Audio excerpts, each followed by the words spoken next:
എന്താ മായേ? ഫീസ് തുക മുഴുവൻ കിട്ടിയെന്ന് കോളേജിൽ നിന്ന് വിളിച്ച് പറഞ്ഞു. നാളെ മുതൽ ഞാൻ ക്ലാസ്സിൽ പോവാ. അത് പറയാൻ ഇങ്ങോട്ട് വന്നത്. എന്ത് ബുദ്ധിമുട്ടുണ്ടെങ്കിലും പറയണം.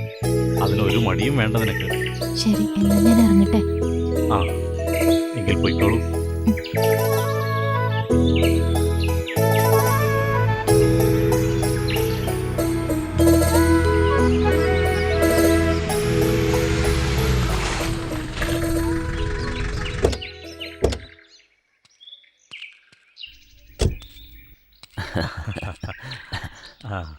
നമസ്കാരം. നമസ്കാരം. ഇത് നമ്മുടെ കുമാരേട്ടന്റെ മോളല്ലേ? അവക്കെന്താ ഇവിടെ കാര്യം? ഞങ്ങളുടെ പുതിയ ജ്വല്ലറിയുടെ ഉദ്ഘാടനം 30-ാം തീയതിയാണ്. അപ്പോൾ ഉദ്ഘാടനത്തിന് തീർച്ചയായും വരണം. ഇൻഷാ അല്ലാ, ധൈര്യമായിട്ട് നിങ്ങൾ തുടങ്ങിക്കോ. ഞാൻ തീർച്ചയായിട്ടും വരും. എന്നാ പിന്നെ ഞാൻ ഇറങ്ങട്ടെ. ശരി.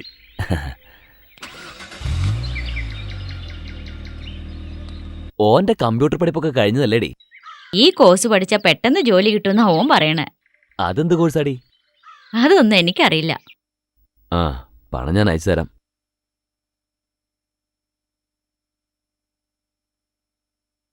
അതെന്ത് കോഴ്സാണാവോ?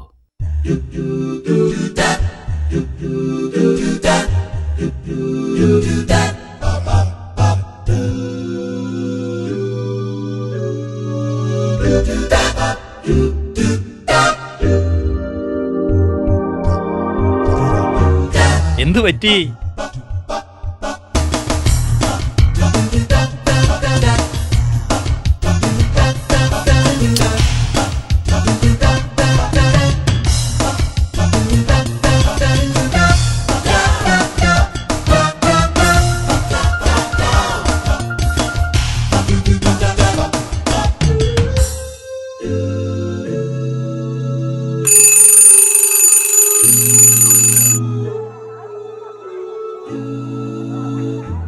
വാടി.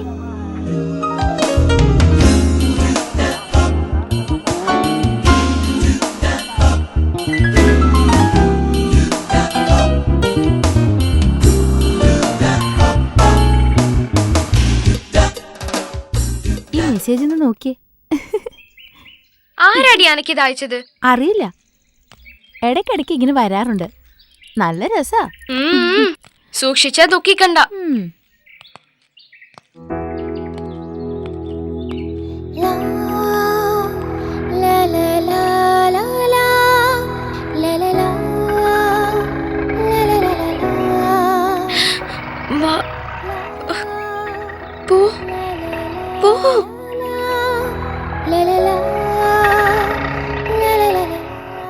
ആ, നിങ്ങളുടെ മോള് ഒന്നല്ല.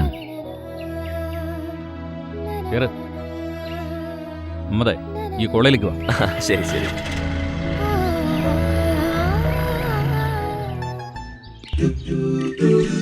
ഹായ്.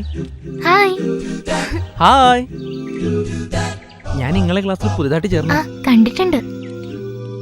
ചേരാൻ കുറച്ച് ലേറ്റായെങ്കിലും ചേരാൻ കഴിഞ്ഞല്ലോ. എന്താ പേര്? ഷിഫാന. നല്ല പേര്. അല്ല, ഇതെന്താ പൊന്നാനി ചന്തയെ കണ്ട പരിചയം പോലും കാണിക്കണില്ലല്ലോ. വേഗം നടക്കടി. ഓക്കെ ശരി, അപ്പോ നാളെ കാണാം. 10 മണിക്ക് തന്നെ ഞാൻ എത്തും.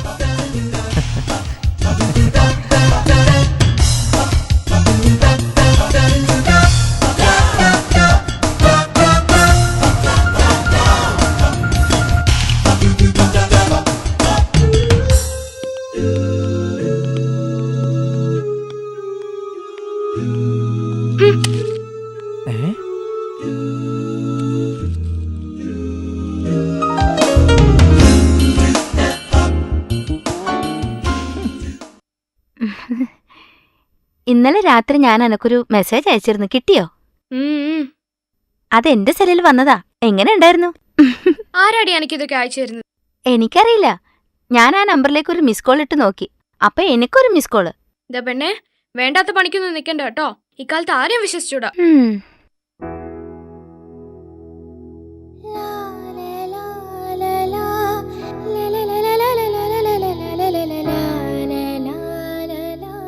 സഫ്ന, ഈ എന്നാ എഴുത്തു കൊണ്ടുവന്ന് തന്നപ്പോഴേ എനിക്ക് തോന്നി അനക്ക് എന്നോട് എന്തൊക്കെയോ ഉണ്ടെന്ന്. അന്ന് നദിയാന്റെ വീട്ടിൽ വെച്ച് അന്നെ കണ്ട അന്നു മുതൽ എന്റെ മനസ്സ് മുഴുവൻ നീയാണ്.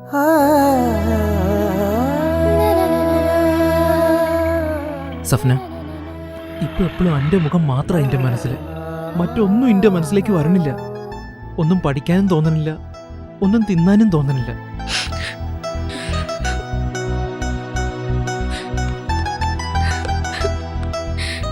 എന്തിനാ ഈ ഇങ്ങനെ കരയണേ? അതിന് മാത്രം ഞാനൊന്നും പറഞ്ഞില്ലല്ലോ. കരയല്ലേ?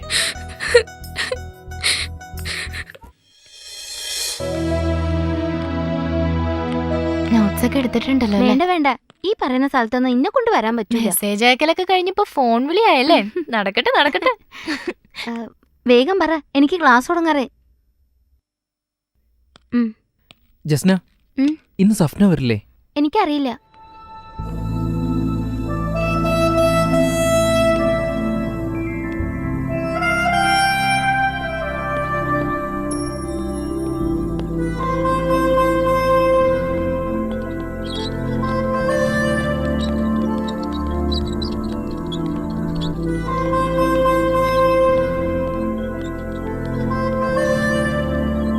വല്യപ്പാട് അസുഖം എനിക്കൊരു റഹ്മത്തായി.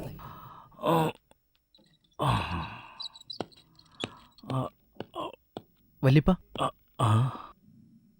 ഞാനാ വല്യപ്പ അനസ്. അന്ന് വീട്ടിൽ കൊറിയറുമായിട്ട് വന്നിട്ട് ചെടിയൊക്കെ നനച്ചെന്ന് ഓർമ്മയില്ലേ? ഉം.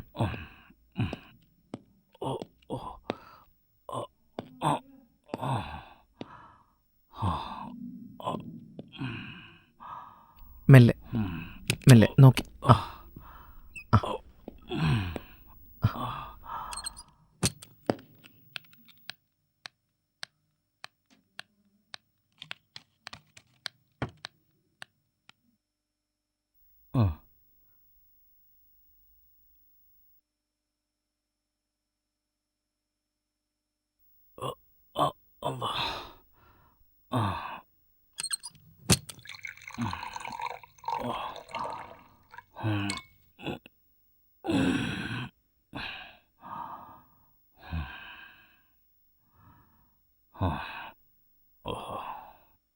എൻ്റെ ഉപ്പ കോളേജിലേക്ക് പോയാ മോളെ. ഉം. ഓനും കൊടുക്കൊരു ചായ. ബാത്റൂമിലേക്ക് പോകാൻ സ്വയിപ്പായിരിക്കുമ്പോഴാണ് ഓൻ വന്നത്. അനക്ക് ഓർമ്മയില്ലേ അവനെ? അന്ന് കൊറിയറൊക്കെ ഇട്ട് നമ്മുടെ പുരയിൽ വന്ന് ഞമ്മക്ക് മാങ്ങയൊക്കെ പറിച്ചു തന്നത്. ഈ മരുന്ന് മേടിക്കണം. ആ, ഞാൻ വാങ്ങിട്ട് വരാം. മോളെ, ഈ പൈസ എൻ്റെ കയ്യിൽ കൊടുത്തളാ. ഉം.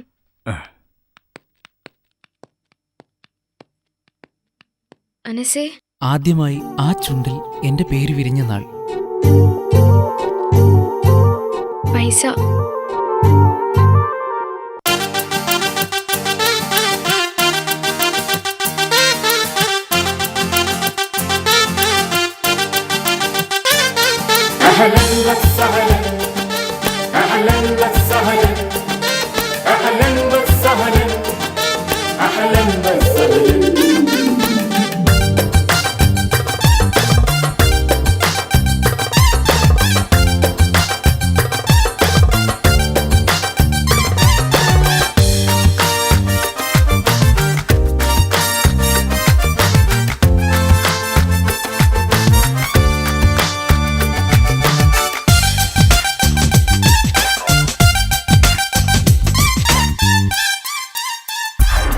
മഹഫിൽ പോൽ മഴ തൻ ശ്രുതി പോൽ റഹ്മത്തായിന്നൻ കൽബിൽ യ ഹബീബി നിൻ കൊഞ്ചൽ.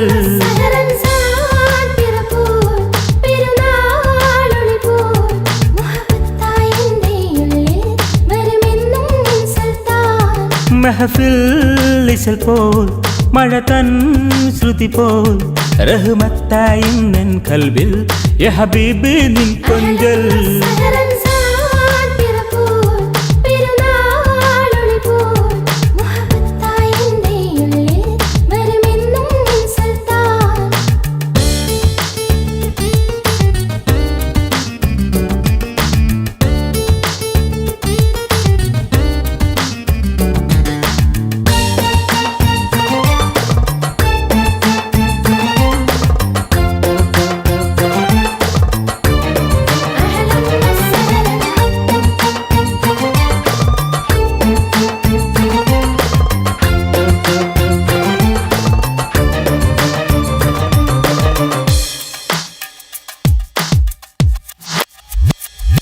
നിറവാനിൽ പൂത്തിരി വിടരും മഴവില്ലിൻ ഛായമുതിർക്കും തൂമേഘപ്പല്ലക്കിൽ നാം കൈകോർക്കും ഒന്നാകും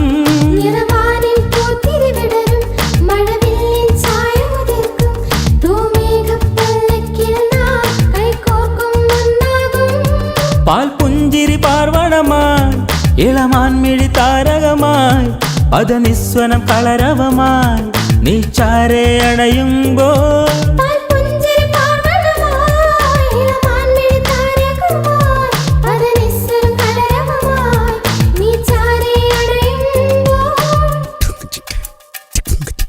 മെഹഫിൽ ഇശൽ പോൽ മഴ തൻ ശ്രുതി പോൽ റഹ്മത്തായി നിൻ കൽബിൽ യാ ഹബീബി നിൻ കൊഞ്ചൽ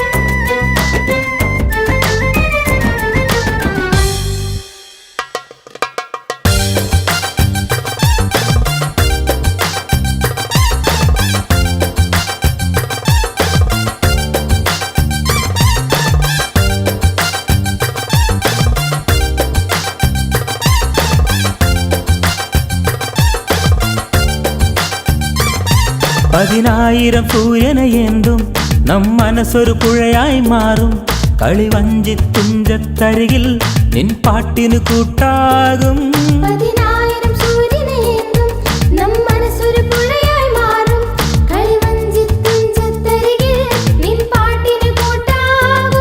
മധുമൊഴികൾ കുറുമ്പുകളായി പൂനഞ്ചകം വെൺതിരയായി ഇനി എന്നും നിന്റേതായി ആ തോളിൽ തല ചായ്ക്കും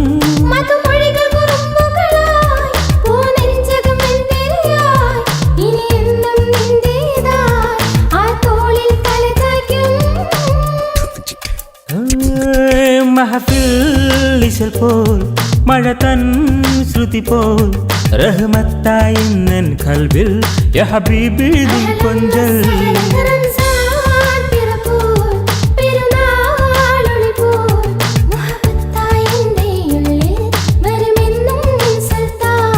മഹഫിൽ ഇശൽ പോൽ മഴ തൻ ശ്രുതി പോൽ റഹ്മത്തായി നിൻ കൽബിൽ യാ ഹബീബി നിൻ കൊഞ്ചൽ